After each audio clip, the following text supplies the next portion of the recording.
Honourable Nathan Guy, very pleased to have you here, Minister. I think it might be your first deer conference in this role. Hopefully it won't be the last.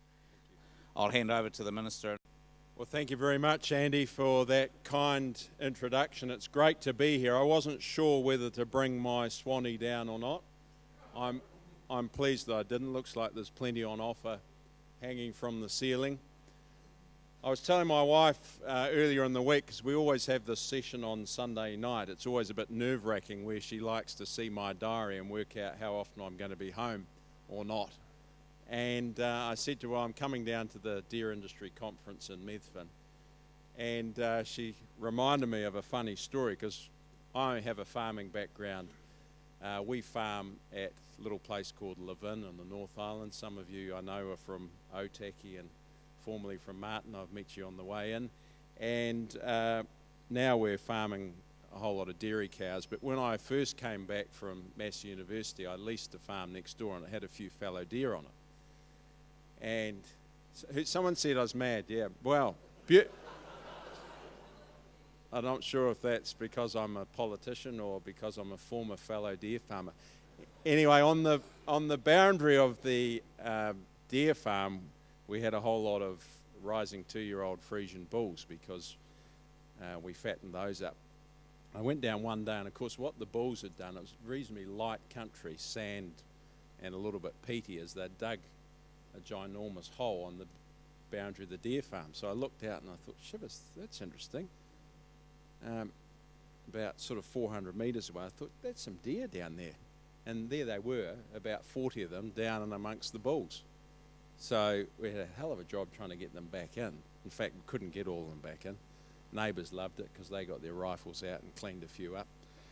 Good thing about fallow is they're beautiful in the pan, great eating. Anyway, we went on to farm a few red deer once I had my hiccup with the fallow. And I did learn how to box in the deer yard. And my wife came down one stage and you know what it's like when the hinds poke their tongue out and they start grinding their teeth and then they come up on their back feet and you know it's all on. So I learnt how to defend myself in the deer yards, and after she'd seen me defending myself, learning how to box meant that a few days later she arrived home from the sports shop and she said, here we are, because I didn't have any children at that stage, and she presented me with a cricket box. We've gone on to have 3 children, so rather fortunate in that regard.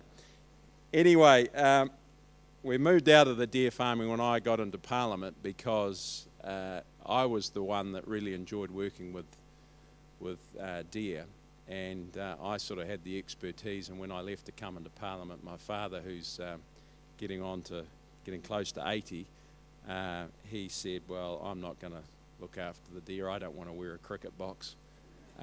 So we've gone out of deer into a whole lot of dairy cows. Anyway, can I acknowledge Professor David Hughes from London? Can I also acknowledge Professor Young from China? Great to have you here. The Gardine family, I believe Neil's here. Mark Nevin from CE of Swandry. Sir Tim Wallace, where is Sir Tim? Is he here? Well, if he's not, I'm still going to put a plug in for Sir Tim, because what a fantastic pioneer he's been for the deer industry. And in fact, we wouldn't be here today if it wasn't for Sir Tim.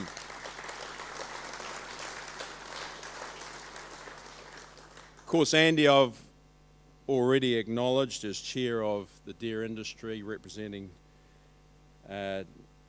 Deer Industry New Zealand, and Dan Coop, who's down here somewhere, CE. Of course, I know Dan reasonably well because he was working at the Meat Industry Association when we had a bit of a problem with meat on the wharfs in China.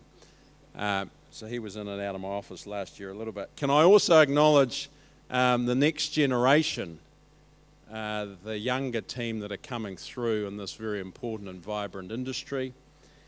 And it's quite appropriate that I talk about a little bit of work that MPI has done, and we're going to release it in the next couple of weeks, which looks out to 2025 We've got an export double target there. We're worth about 35, 36 billion, and we want to grow to 64 billion by 2025. And what we've worked out is we're going to need another 50,000 full-time equivalents in primary industries by 2025. 26,000 will need to have level 4 tertiary qualifications, because when you think about where our primary industries are going, they're going more in towards, food science, robotic engineers, consultants, financiers. So we're going to need half of that 50,000 are going to need to be well educated. So in the next couple of weeks, we'll be talking more about that and the plan that we have to attract more into primary industries. A week ago, we launched a program for Year 10s. For those of you that are a bit older than me, that's 15-year-olds. We said to the 15-year-olds up and down the country, what better way than creating a competition and a challenge for them to come up with a marketing plan of attracting their peers into primary industries. I mean, we could get officials to do something in Wellington, but what better way than a 15-year-old competing against other 15-year-olds up and down the country to come up with a rinky-dinky marketing plan to promote primary industries for their peers, because at that critical age, that's when they're starting to think about their career path.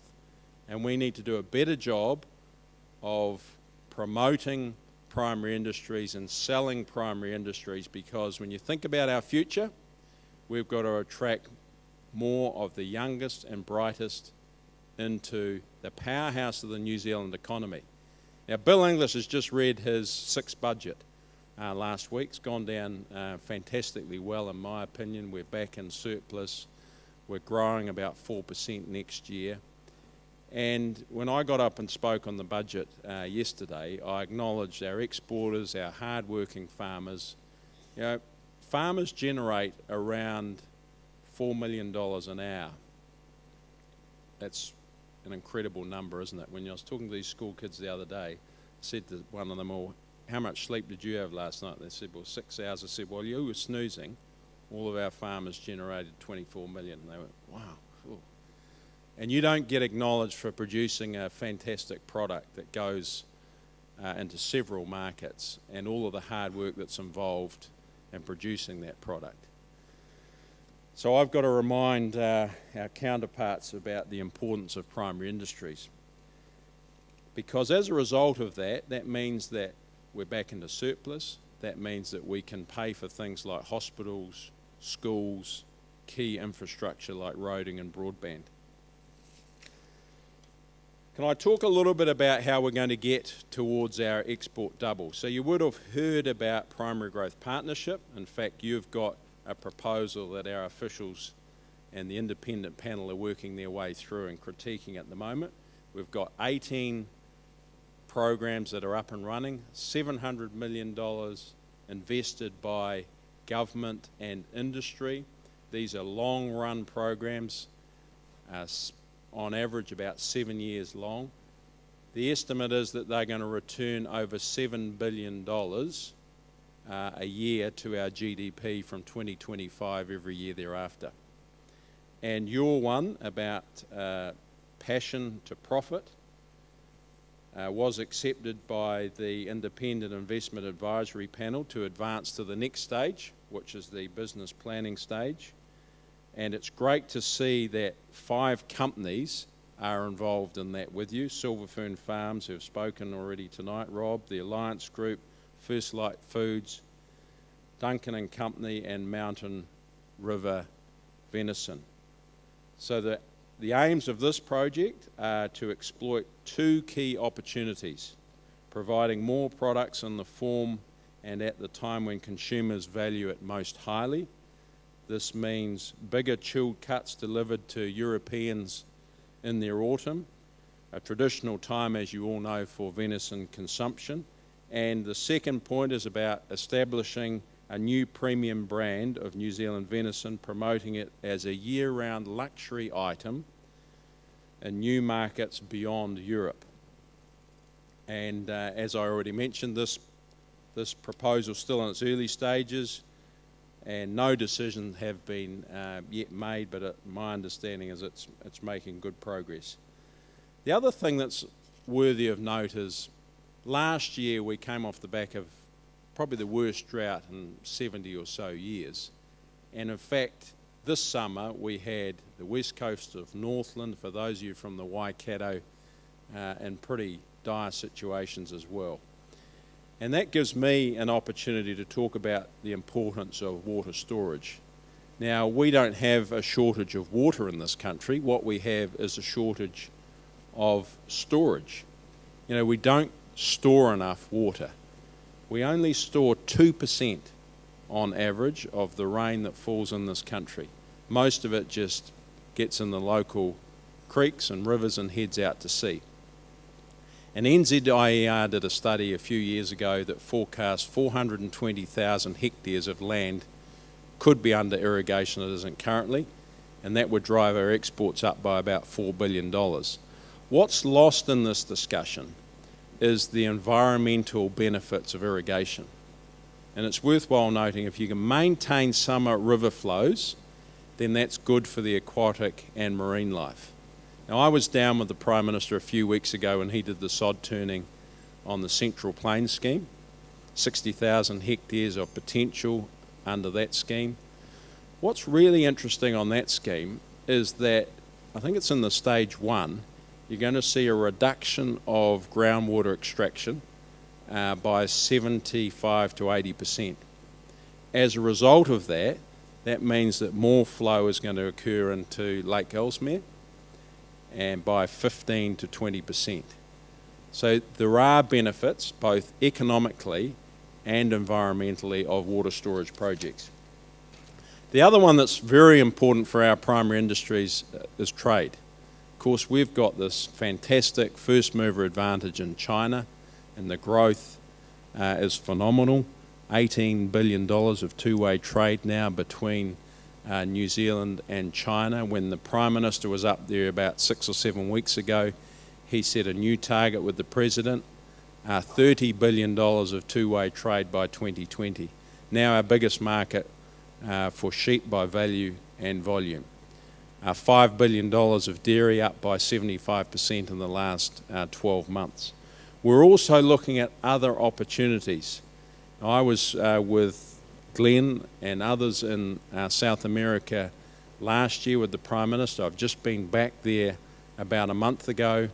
That is a huge landmass with a huge amount of potential, particularly in agri-technology. We're trying to develop free trade agreements with Korea. Also in the Gulf states, where I was a couple of months ago, we're hopeful of getting something across the line there. India now has a new president who's making all the right noises. So, we're very fortunate in our locality around the world and where we sit. And of course, the Trans-Pacific Partnership, perhaps not moving as quickly as we would like, but that offers a huge amount of potential for us as well. Biosecurity is very important to all of our New Zealand farmers, and it's my number one priority. We can't have an export double target without making sure we're focused on our borders.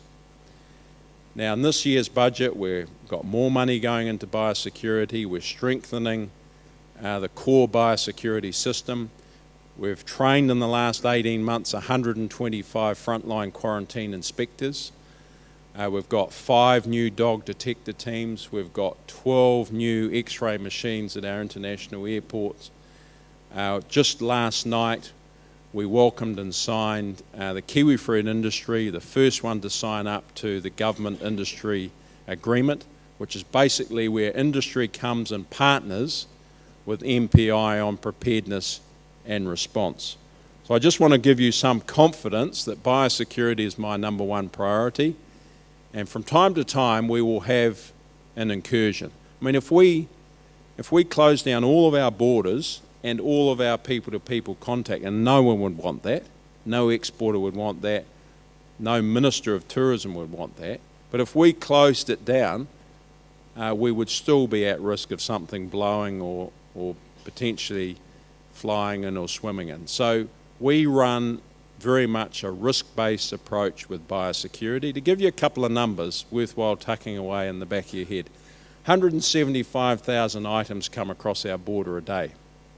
175,000. It's a lot, isn't it? 10 million passengers in and out across our border a year. From time to time, like we had in Whangarei recently, a couple of fruit flies. Well, the system's working. We caught them in the trap. We stood up a response. We maintained our fruit fly free status. But it is a big business. We're focused on it, and many would say we have a world-leading biosecurity system. A couple of other points I wanted to cover off. What's pretty topical in the last few months has been the red meat sector and the overall structure and confidence on it. Well, I don't want to see New Zealand just become one big dairy farm. I'm sure no one wants to. We need a viable red meat sector. Of course, it's our second largest exporter. There's been a lot of talk about sector reform. No one's come up with a clear, coherent plan or strategy. There's a lot of discussion going on, and I've always said, well, if someone can come up with a clear, coherent plan that has the buy-in of farmers, industry, processes and the like, well, let's have the discussion. It's not a simple fix, but it's worthwhile continuing the discussion and the debate to see if we can make further improvements. Now, Primary Growth Partnership is a classic example where the government is investing with industry to make a difference to on-farm returns. We've just got the Red Meat Profit for Partnership up and underway, and of course that has all of the key players sitting around the table, which we've never had before in the red meat industry, partnered by government. $64 million, split 50-50 between industry and government. So you've got Alliance, Silver Fern Farm, ANZCO, Greenlee, Blue Sky Meats, Progressive Meats, all sitting around the table to look at new innovative ways, technology transfer, getting better information inside the farm gate so farmers can adopt it and lift their returns. The estimation is that it'll be $880 million a year of an increase in farm revenue by 2025. Of course, we can't have these big growth engine room targets without focusing on the environment. And I work very, very closely with Minister Amy Adams, the Minister for the Environment, on trying to get the framework right, and you can expect to hear more from us in the next couple of months. We put out a discussion document at the end of last year. We've received over 7,000 submissions. We're working our way through those and back up the Cabinet for an ultimate decision. I mean, we set up the Land and Water Forum, so that was 4 years ago.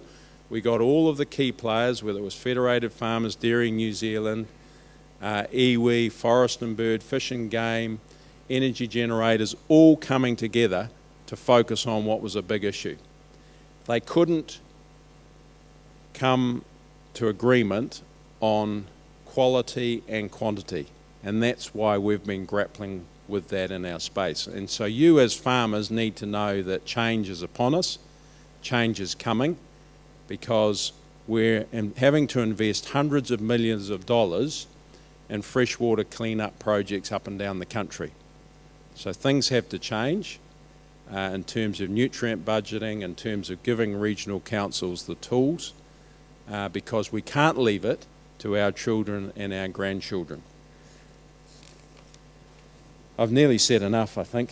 I thought you might be interested to know a little bit about the Game Council. The new Game Animal Council has just been established. It's about giving hunters of deer, tahr, chamois and pigs an active voice in the management of their recreation.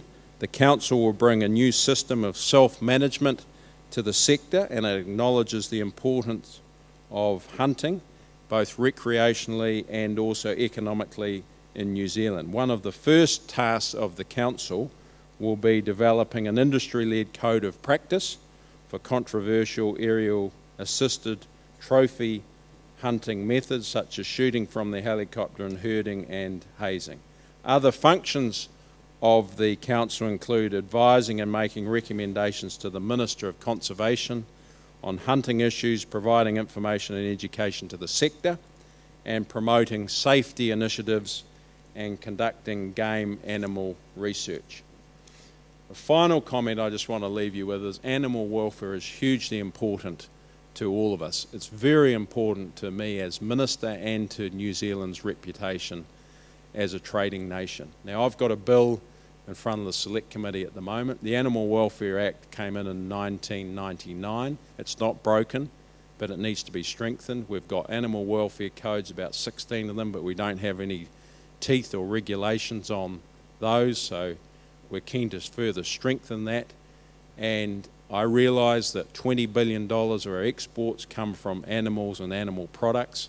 I also realise that 68% of New Zealand households have a pet, and our international reputation rely very heavily on what we do and our performance inside the farm gate, and actually in terms of transportation as well, to do with animal welfare.